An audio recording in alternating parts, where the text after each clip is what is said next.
Hello friends, today we are going to discuss about a very important and common disease called stones in the gallbladder.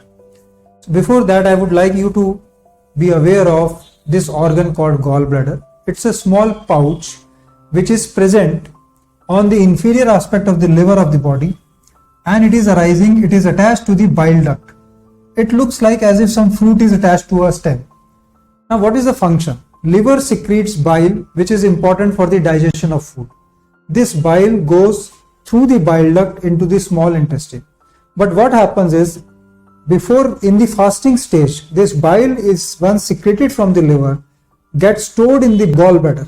And when we eat something, this gallbladder releases that bile into the small intestine, thus helping it in digestion. In some people, because of various causes, like for example, obesity is one cause, infections are other cause, and some hemolysis, that is breakdown of blood or hemoglobin inside the body. These promote formation of stones inside the gallbladder, and once those are formed, it creates a disease, and there is a particular presentation of that disease. The commonest presentation is pain in the right upper part of the abdomen, by which I mean, if suppose this is the abdomen, this is your navel area. So this area is where this liver and gallbladder is present.